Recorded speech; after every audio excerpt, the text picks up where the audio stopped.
Bollywood silver screen presenting perfect get away. इस कहानी की शुरुआत में एक न्यूली मैरिड कपल को दिखाया जाता है जिनका नाम क्लिफ और सिडनी होता है। दरअसल ये अपने हनीमून के लिए हवाई आए हैं। इनका प्लान होता है कि यहाँ पर एक अनजान बीच पर ये दोनों के दोनों हाइकिंग के लिए जाएंगे और अगले दिन क्लिफ और सिडनी अपनी हाइकिंग का सफर शुरू करने के लिए हेलीकॉप्टर से निकल पड़ते हैं। रास्ते में इन्हें एक कपल भी मिलता है जिसमें लड़की इनसे लिफ्ट मांगती है और उसके साथ जो उसका पार्टनर है जिसका नाम केल है वो बहुत गुस्से वाला होता है, इसीलिए वो मना कर देता है। अब सिडनी और क्लिफ उस जगह पहुंच जाते हैं जहां से इन्हें आज अपनी हाइकिंग को शुरू करना होगा। और जब क्लिफ और सिडनी हाइकिंग पर आगे जाते हैं तो इनके सामने एक बहुत ही संकरा रास्ता आता है जिसे पार करना इतना आसान नहीं होगा। तभी वहां पर निक नाम का एक लड़का आता है जो इनकी उस रास्ते को पार करने में मदद करता है और अब निक से भी इनकी दोस्ती हो जाती है। ये तीनों की तीनों यहाँ से आगे बढ़ते हैं जहाँ पर इन्हें लड़कियों का एक ग्रुप दिखता है जो आपस में डिस्कशन कर रहे होते हैं कि यहाँ पर कोई साइको किलर है जिसने कई लोगों को यहाँ पर मारा है। ये सुनने के बाद सिडनी और क्लिफ डर जाते हैं, लेकिन फिलहाल वो निक के साथ आगे बढ़ते हैं जहाँ पर वो एक वाटरफॉल तक पहुँच जाते हैं और यहाँ पर निक की गर्लफ्रेंड जीना भी उसके साथ होती है। पर क्लिफ यहाँ पर बहुत घबराया हुआ होता है क्योंकि उसके दिमाग में वही साइको किलर घूम रहा होता है। उसके फोन पर इंटरनेट भी नहीं आ रहा होता, इसीलिए वो उस जगह पहुंचता है जहां पर उसके फोन पर कवरेज आ जाता है और इंटरनेट पर वो उस साइको किलर के बारे में सर्च करता है जिससे उसे पता चलता है कि ये एक साइको कपल है जो यहाँ जंगल में कई लोगों को मार चुका है। इंटरनेट पर उस कपल की एक धुंधली सी फोटो भी होती है, पर तभी यहाँ पर केल अपनी पार्टनर के साथ आ जाता है। केल वही है जिसने अपनी पार्टनर को इनसे लिफ्ट लेने से मना कर दिया था और अब केल क्लिफ को बताता है कि यहाँ पर हर साल कई हादसे होते हैं जो कि वो साइको किलर कपल करता है। अब इन्हें अपने आगे का सफर तय करने के लिए परमिट्स की जरूरत है जो क्लिफ और सिडनी के पास पहले से हैं। पर जब क्लिफ अपने बैग में परमिट्स देखता है तो वो बैग में नहीं होते। उसे लगता है कि केल ने उसके साथ ऐसा किया है, पर जब वो केल के बैग को चेक करता है तो उसमें परमिट्स नहीं होते। अब अगली सुबह क्लिफ और सिडनी, निक और जीना यहाँ से दोनों के दोनों कपल आगे बढ़ चलते हैं और अब इन दोनों ही कपल्स को एक दूसरे पर शक है। क्लिफ और सिडनी को लगता है कि निक और जीना साइको किलर कपल है, जबकि निक और जीना को लगता है कि क्लिफ और सिडनी साइको किलर कपल है। पर फिर भी ये लगातार सफर में आगे बढ़ते रहते हैं। रास्ते में निक क्लिफ को बताता है कि मैं एक एक्स आर्मी ऑफिसर हूँ, मेरे सिर पर एक बहुत गहरी चोट आई थी जिस चोट की वजह से मेरे सिर पर एक मेटल की प्लेट लगानी पड़ी और मेरी जान बच गई और अब मैं हमेशा अपनी रक्षा के लिए अपने पास एक शार्प चाकू रखता हूँ। क्लिफ सिडनी को बताता है कि मैं एक स्क्रीन राइटर हूँ। ये सुनने के बाद सिडनी कहता है क्यों ना हम दोनों मिलकर एक मूवी बनाएं, पर इस बात पर क्लिफ बिल्कुल भी इंटरेस्टेड नहीं होता। अब ये एक लंबी हाइकिंग करने के बाद एक जगह रुक जाते हैं जहाँ पर क्लिफ सिडनी को उस साइको किलर कपल की फोटो दिखाता है जो कि बिल्कुल साफ नहीं होती और कहता है कि मुझे लगता है कि ये जीना और निक है। पर सिडनी उसकी बात पर यकीन नहीं करती क्योंकि फोटो बिल्कुल भी साफ नहीं होती। वो कहती है कोई और भी हो सकता है और वे चारों के चारों आगे बढ़ जाते हैं। पर रास्ते में बारिश होना शुरू हो जाती है, इसीलिए अपना टेंट लगाने की कोशिश करते हैं और तभी निक कहता है कि हमें जंगल के अंदर जाना चाहिए। मैंने वहाँ पर किसी की परछाई देखी है, हो सकता है कि वो साइको किलर कपल हो और मैं उनका शिकार करना चाहता हूँ। वो क्लिफ को भी अपने साथ चलने के लिए कहता है, पर निक बहुत आगे निकल जाता है, क्लिफ पीछे रह जाता है और तभी क्लिफ को एहसास होता है कि उसके आसपास कोई है और तभी उसे एक आदमी दिखता है जिस पर क्लिफ हमला कर देता है। और इससे पहले कि वो उस आदमी को नुकसान पहुंचाता वो बताता है कि मैं यहाँ पर आपके परमिट्स देने के लिए आया हूँ जो आप होटल में ही छोड़ आए थे। परमिट्स लेने के बाद क्लिफ वापस आ जाता है जहाँ पर सिडनी और जीना है। जीना जब उसके साथ निक को नहीं देखती तो घबरा जाती है और उससे पूछती है कि निक कहाँ पर है। वो बताता है कि वो जंगल में अकेला ही बहुत आगे निकल गया था, इसीलिए मैं वापस आ गया। और कुछ देर बाद निक भी वापस आ जाता है जो जंगली सुअर का शिकार करके यहाँ पर लाया होता है, जिसे देखकर जीना खुश हो जाती है क्योंकि इनके पास अब एक अच्छा खाना है।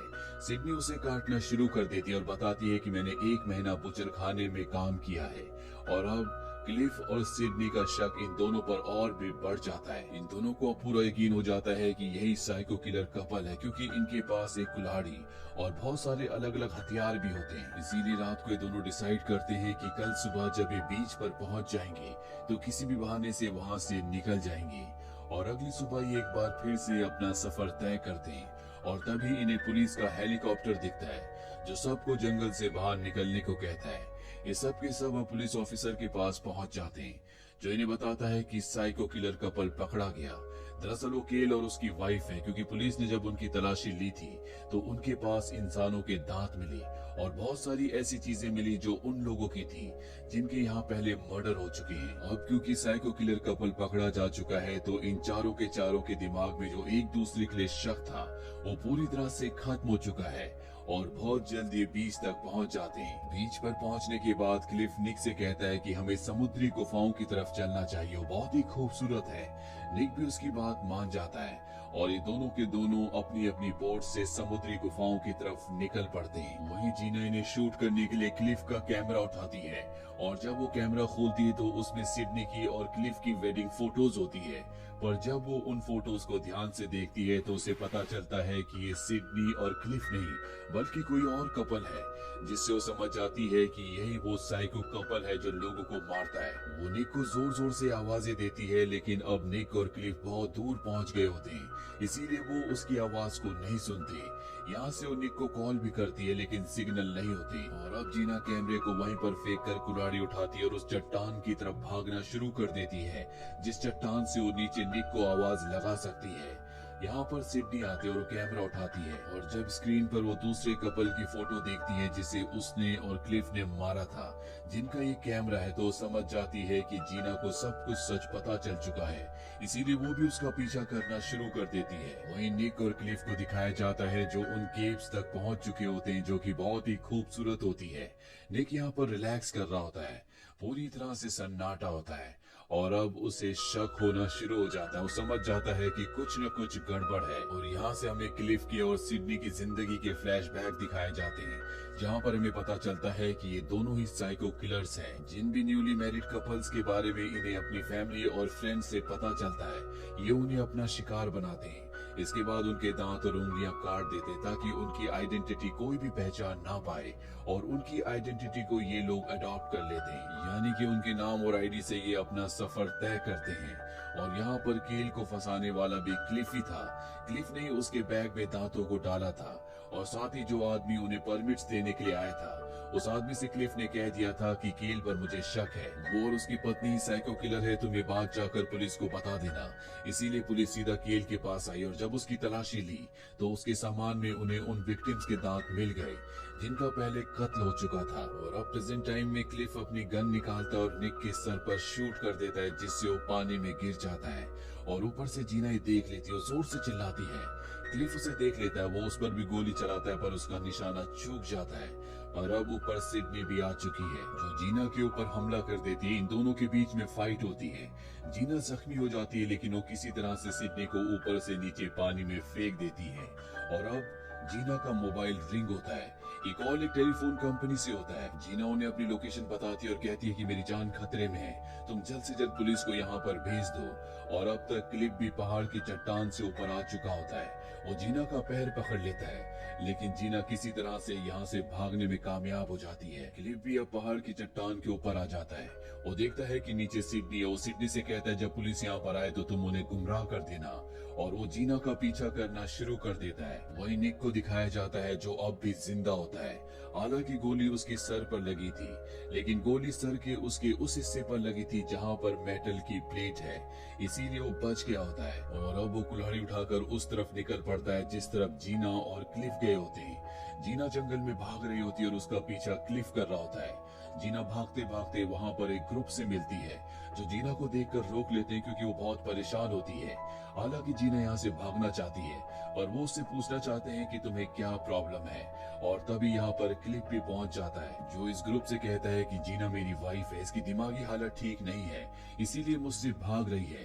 पर जीना साफ साफ मना कर देती है। वो कहती है कि एक साइको किलर है, मुझे मारना चाहता है। इनमें एक डॉक्टर भी होता है और जब वो जीना की आंख की पुतलियों को देखता है तो वो नॉर्मल होती है, जिससे वो समझ जाता है कि जीना सच कह रही है। पर जब वो क्लिफ को देखता है तो उसकी जो आई बॉल्स यानी कि आंख की पुतलियां होती है वो बड़ी बड़ी हो गई होती है। वो समझ जाता है कि ये झूठ बोल रहा है। क्लिफ को भी समझ में आ जाता है कि उसका झूठ पकड़ा गया, इसीलिए वो गन निकाल कर सबको मार देता है। जीना यहाँ से भागने लगती है और इससे पहले कि वो जीना को शूट करता, ऊपर से क्लिफ कूद कर उस पर हमला कर देता है। ये दोनों के दोनों गिर जाते हैं। जीना पीछे देखती है और वो देखती है कि उसका जो बॉयफ्रेंड है वो अब भी जिंदा है। वहीं क्लिफ एक बार फिर से गन उठा लेता है। उसके सामने निक होता है जिस पर वो गोली चलाने की कोशिश करता है, पर जिस उंगली से गोली चलाई जाती है वो उंगली अब उसकी कट चुकी होती है, इसीलिए वो निशाना नहीं लगा सकता। निक उसकी गन छीनता है और उस पर तान देता है और तभी यहाँ पर पुलिस का हेलीकॉप्टर आ जाता है। पुलिस के हेलीकॉप्टर में सिडनी भी होती है। पुलिस देखती है कि निक के हाथ में गन है जिससे वो क्लिफ को मारने की कोशिश कर रहा है और यहाँ पर पुलिस को शक होता है कि निक ही असली कातिल है। पुलिस निक को वार्न करती है कि उसे अपनी गन को डाउन करना होगा। क्लिफ पुलिस को देखकर खुश हो जाता है। वो कहता है कि अगर तुमने मुझे मारने की कोशिश की तो पुलिस तुम्हें मार देगी और जब पुलिस मुझे अरेस्ट करेगी तो मैं उनके सामने ऐसे प्रेजेंट करूंगा कि मैं विक्टिम था और तुम असली कातिल थे, यानी कि तुम्हारे बचने का कोई भी रास्ता नहीं है और अगले कुछ सालों में मैं तुम्हारे नाम और आइडेंटिटी को पूरी तरह से अपना लूंगा जिस तरह से मैंने क्लिफ की आइडेंटिटी को अपनाया था। मेरा असली नाम रॉकी है। यहाँ पता चलता है कि ये क्लिफ नहीं बल्कि रॉकी है। इसने क्लिफ को मारा था और उसके बाद उसकी पहचान से ये दुनिया में घूमता रहा और अब निक के साथ भी क्लिफ यानी कि रॉकी वही करना चाहता है। ऊपर से पुलिस निक को गोली मारने वाली होती है कि तभी सामने जीना आ जाती है। इसके बाद वो निक को अपने गले से लगा लेती है। ये दोनों एक दूसरे को बहुत प्यार करते हैं। सिडनी ऊपर से देख रही होती है और उसे एहसास होता है कि ये दोनों एक दूसरे से बहुत ज्यादा प्यार करते हैं जिस तरह से वो क्लिफ से यानी कि रॉकी से करती है, पर रॉकी ने कभी उससे प्यार नहीं किया। वो बहुत ही एब्यूसिव होता है और वो पुलिस को कहती है कि रॉकी अब इन्हें मारने की कोशिश करेगा, इसीलिए तुम्हें उसे अपने निशाने पर लेना होगा। और क्लिफ यानी कि रॉकी करता भी ऐसा ही है। वो गन उठाने के लिए झपटता है लेकिन तभी पुलिस उसे गोली मार देती है और उसकी मौत हो जाती है। इसके बाद निक और जीना को रेस्क्यू कर लिया जाता है और जब ये दोनों के दोनों हेलीकॉप्टर में होते हैं तो निक जीना को वेडिंग रिंग देता है जो उसके लिए उसने खरीदी होती है। दरअसल पिछले 1.5 साल से ये दोनों एक दूसरे को डेट कर रहे होते हैं और जीना को इस वक्त का हमेशा से इंतजार था जब निक उसे शादी के लिए प्रपोज करेगा। इसी के साथ ये फिल्म, ये कहानी यहीं पर खत्म हो जाती है। ये फिल्म ईयर 2009 में रिलीज हुई थी। IMDb पर इसकी रेटिंग है 6.5। उम्मीद करते हैं कि ये कहानी आपको पसंद आई होगी।